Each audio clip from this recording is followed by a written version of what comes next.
嗨，大家好，我係 Jam， 我又來了。今天我想跟大家分享在申請大學當中的一個重要的步驟，就是提供 extracurricular activities/achievements。這個步驟裡面呢，大學會需要你提供一些關於自己的信息，你覺得厲害的東西。很多大學申請表格都需要你提供一些你在讀書時的一些課外活動和成就。那這個視頻呢，我也就會分享一些我自己在填這些內容的時候獲得的一些經驗。我自己也是一個學生，所以這些經驗不一定是正確的，但是我就說給大家聽聽，因為這也是我在做這件事情當中學習到的。現在我們來說第一點。Wait， 抱歉 I have to be somewhere. Boo. Guess where I am right now? You won't be able to guess, but I'm on a 7-day cruise right now, middle of the 7-day cruise, Leafer Isle. When you apply for universities via their admissions portal or application portal, most universities will have a section which asks for your extracurricular activities/achievements. And what you want to be doing here, from my personal experience, is you want to be filling out as many things as you can. For example, if it has a maximum limit of your 5 most prominent achievements, then you're writing 5. If they ask for 10, you're writing 10. And if they have no limit, then you're going to put in as many as you can that you can recall. Because what is significant to you may not be so significant to the university that you're applying for, and vice versa. For example, when I applied for HKUST, I put in as many as I can. I think they allowed 5, I just put in 5, right? And one of the 5, which I didn't think that was that important, was an experience. It was a week that I spent at school. It was like a business week where we role-played a company and we competed with other teams in the grade.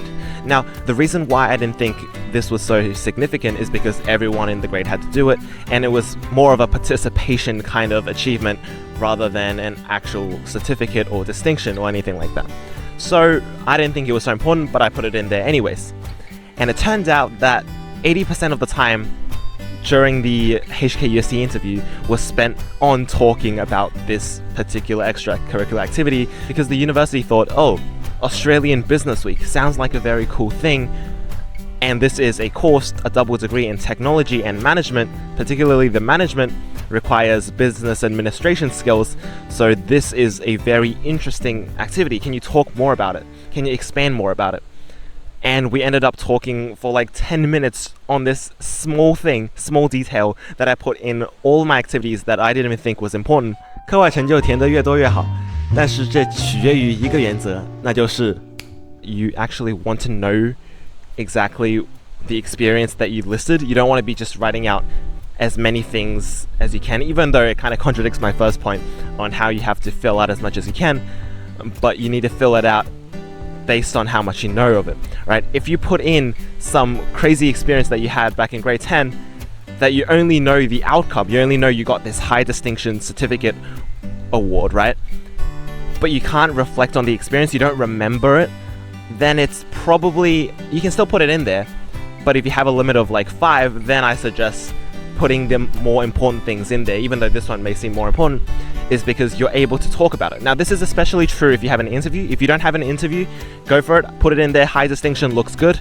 But if you have an interview, might as well put the ones that you can talk more about, because what university interviews are looking for is your ability to showcase and present yourself, especially your ability to reflect on the experiences that you've had. 如果你能夠準確地記得你填的每一個課外成就，然後還能夠說出你從中獲取的經驗的話，那肯定是一個加分項。特別是如果你有 interview 的話，那麼如果大學問到你關於這個課外成就的問題時，你一定會閃閃發光。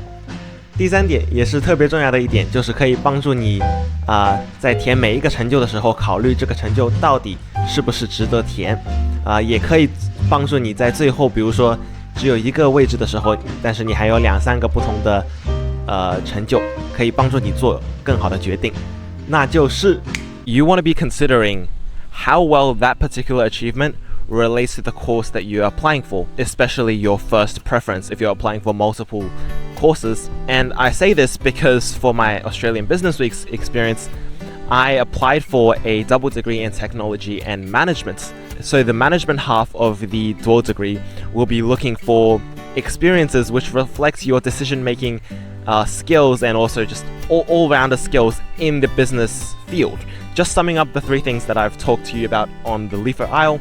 The first thing is that you want to be filling out as much as you can for your achievements to the upper limit. And the second thing is, following the first point, while you're doing that, while you're filling out as much as you can, you want to only be filling out things that you can recall, moderately even. But if you can only like slightly recall or you can't remember it at all, then it's probably not the greatest idea to put it in there, just in case you'll be asked on that. And these 2 points are especially true for interviews.